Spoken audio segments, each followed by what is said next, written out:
Hey, Jeremy, any way you could move your phone? You're on a phone, yeah? I am, yeah. I saw the NME video. Perfect. Yeah. That's muy bueno. The NME video you did, and you were wearing the headset, and the audio was incredible. I was like, oh my God, wow, how cool is that? Really? It sounded that good? Yeah, it sounded great, man. It sounded great. And now you just sound like it's a phone recording or something. Nowhere near as good. We're not NME, so. Hold up. Hold up. I think I have. Do you have your headphone? Oh, perfect. All right. Let's see how that works. How's this? Much better. Boom. There it is. You go. There it That's is. the exact same quality. Damn iPhone technology. Hey, congratulations on your welcome, man. The album's been out for a bit. Looks like you've got a real shot at your first #1 with Everything We Need. I was taking a look today. You're at #2. If that damn Five Finger Death Punch band doesn't hopscotch you, leapfrog you, you guys have got a #1 here with Everything You Need. The song is impressive.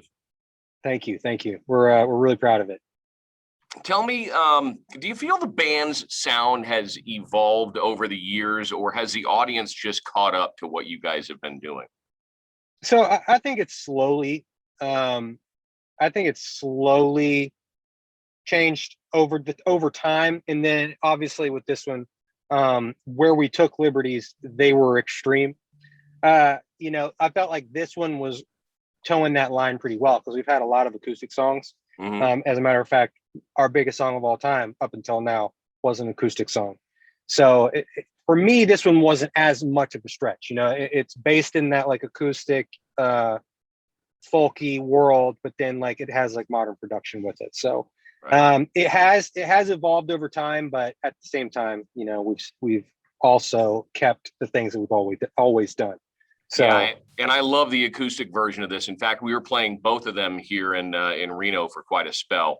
That's awesome. I didn't know people were doing that, so thank you. Absolutely. The acoustic version just brings out a unique nuance in it. Now, you worked with EDM superstar Marshmello on the track Rescue Me. Tell me what that experience was like. Was that the first time you guys have worked with an EDM star? It was, yeah. So he had reached out to us years prior to that, like before he really, really took off about, writing with us and everything. And we said like, yeah, let's do it. We're down. But, it just never got started. We talked about it many times, but, there was never any music sent back and forth. And then years passed, we're both doing our thing. And he hits us back up out of nowhere. And he's like, hey, I have this track. I would love for you to write to it and see what happens. And I was nervous because like at this point, Marshmello was a massive, massive superstar. So what a cool thing to be asked to be a part of what he's doing. So, I'm worried. I'm the kind of guy where it's like, I hear the track and I hear the song or I don't. Yeah. And if I don't, I'm usually like, okay. So in my head, I'm like, how am I going to turn down this artist that is doing all these amazing things? So I'm doomsday prepping. He sends over the track, immediately spoke to me and had the whole thing written within a day and recorded.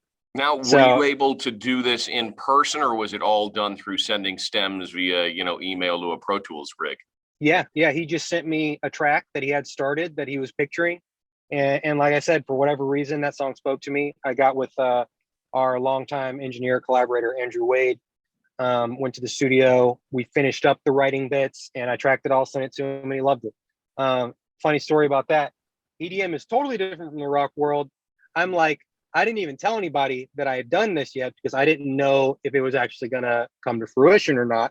So I hadn't even mentioned it to the guys in the band. It had only been like 2 days and I just sent it to him yesterday. He said he liked it, but who knows? Maybe he's just being nice to me.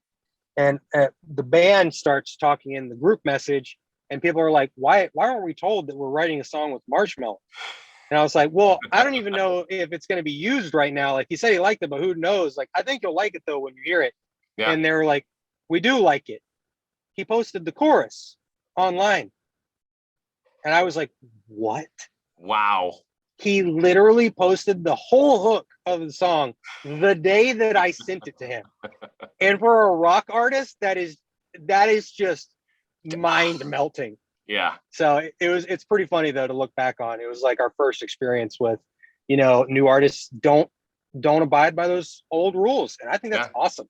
And it's interesting you mentioned that, because a band that you guys have shared the stage with many times over the span of the past 10 years, Bring Me the Horizon, I thought on their last full length, not this EP, but their last full length, had a lot of that kind of EDM inspired stuff that was incredibly cool. And there's a whole scene back in Europe, and for some reason down in Arizona, that there's kind of a lot of that influence that's seeping into this metalcore vibe right now. It's awesome. How is the transition over to Fueled by Ramen then for you guys as a band? It's been great. To have an entire team of people like theirs working for us has just been the most amazing thing ever. I mean, just like you said, like we might have a number one song for the first time in our career this week, and it's solely, well, I mean, I'd like to think that it has something to do with the track, but at the same time, I think we've had plenty of tracks in our career that have gone on to do really great things. But nothing ever got pushed like that. We never had a team that could get it to that finish line like them. So just working with them has been really cool when it comes to, putting the songs together and, collaborating with so many amazing people. It was just like one of the most inspiring times of my personal musical career. So it's been amazing for me, honestly. That's cool. I know sometimes when bands transition to new teams, they relinquish a little bit of the control. Has that been, do they have much outside influence on saying, well, we would like you to do this, or we kind of hear you doing this, or is it just completely a day to remember and they're just there to go, yeah, let's knock this one out of the park?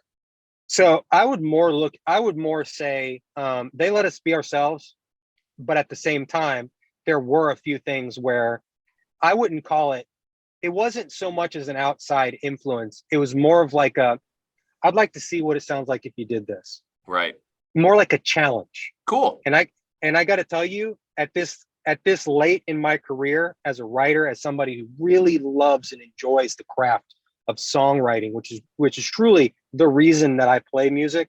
Like, performing is cool and all. I do like that, but my heart really lies in the creation of the music and those days creating it in the studio.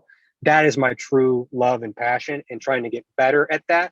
So for someone to look me in the face and say, what's your version of this?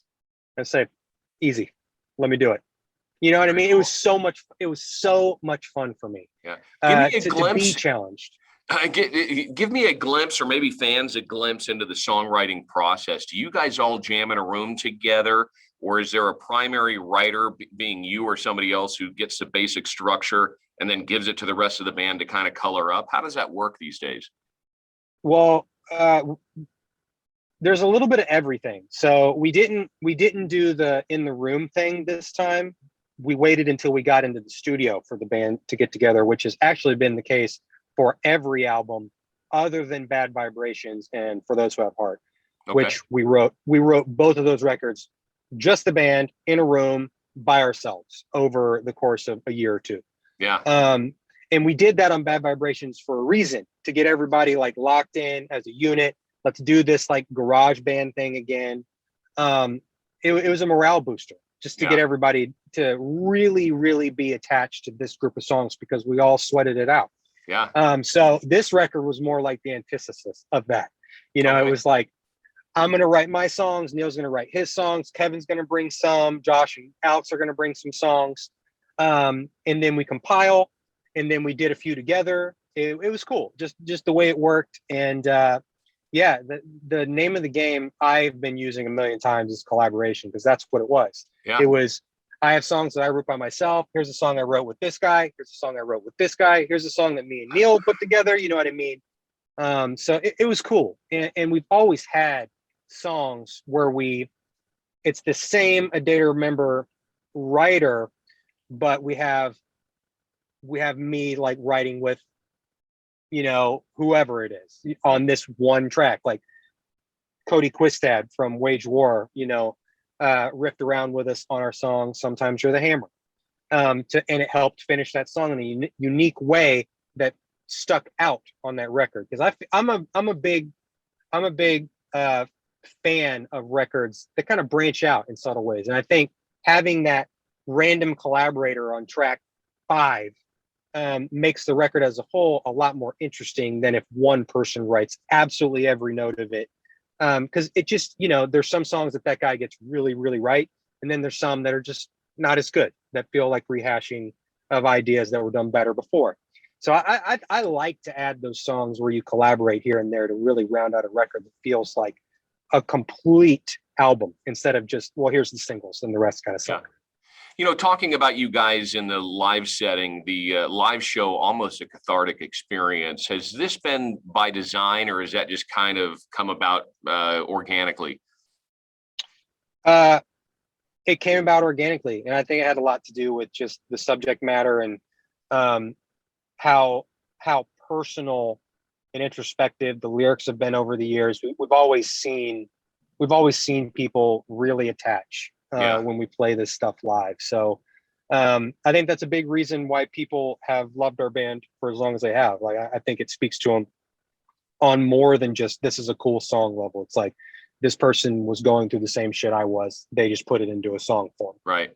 Yeah. And I mean, with the balls going out in the audience and just how people are engaged for the live show, literally one of the most fun bands to see live, I think, that I've seen in the past decade or so. Tell me about the Self-Help Fest. Any chances of that returning post-pandemic? I hope so. Honestly, we haven't even talked about it since, like, we're just trying to tour at all at this point. And, thankfully it's looking like the world is going to start rolling back a little bit. So that's really exciting for us in the music industry to feel like we're actually going to get some moments to go back to work again. Yeah. So yeah, hopefully when sometime next year, the year following, if the world's back to normal, we're gonna get something set up like that again. And on that point, you've got two big festival shows listed up on the website right now. Could we see any additional shows to be announced in 2021, or is that pretty much it? And you're focusing on 2022 as far as going out and doing a regular headline tour? We're definitely going to be touring this year. So okay. I'm not sure when that's going to be announced. It should be anytime now. So, but we're very excited to get back out there and play these songs. Honestly, and I know this is kind of tooting our own horn here, but we've never sounded better as a band playing some of this new material. So I'm excited to get out there and do it. Very, very cool. Jeremy, if you were ever to do a completely self-indulgent, like maybe a side project or something, would you keep it in the rock genre, or do you think you would explore some other kind of sounds as just a one-off, I'm going to do this just for me because it might be fun? I've thought about doing that for years. I have a ton of songs sitting around that don't feel like they work for A Day to Remember, but I really genuinely love. I could fill 3 albums with the amount of songs I have just lying around, but I'm really not sure. I don't know what the project would sound like, but I would want it, whatever it is, I would want to be inspired in the moment and be doing something that feels like fun and like what I want to sound like in that time. So we'll see. If I had actually made the time and done it 10 years ago, it would have been like a younger kid's version of a Tom Petty record or something like that, but who knows now? Like, they got me with all these producers, I swear, and like there were so many people doing so many cool, unique, inspiring things production wise. Who knows what it would sound like these days, honestly. But I am excited to put new music together regardless of what banner it's under. I thought it was cool when, I don't know if you're a fan of Blue October or Justin Furstenfeld, when he went on kind of his storytellers or storybook tale, where it was just him and an acoustic, and in between songs he talked about the writing of the song and gave some of that introspective history and stuff. I think you would look and do well in that kind of an environment in a theater or something. That'd be awesome. That would be awesome. We actually we sold like meet and greet, like personal things a few years back for a tour, and we actually did that, like an acoustic performance, talk to the crowd. So I remember we did one here in Reno with you guys several years ago. Yeah. Exactly, and that's how we handle it. So yeah, that would be cool to do, honestly. Our managers have wanted us to do a tour like that for years, so they're going to love that you said that. Nice. Very, very cool. Well, Jeremy, man, I am so glad you guys are getting the success and the awareness that you so deserve with this new song, Everything We Need. And I just hope that on Monday I get to look at something and it shows it's a #1, and I'll be raising one to you, brother. Can't wait to see you again in a live setting. Thank you so much for the time today. Jeremy McKinnon, A Day to Remember. Awesome stuff. Thank you. Thank you. All right. Take care, man. Yeah, you too. Take it easy.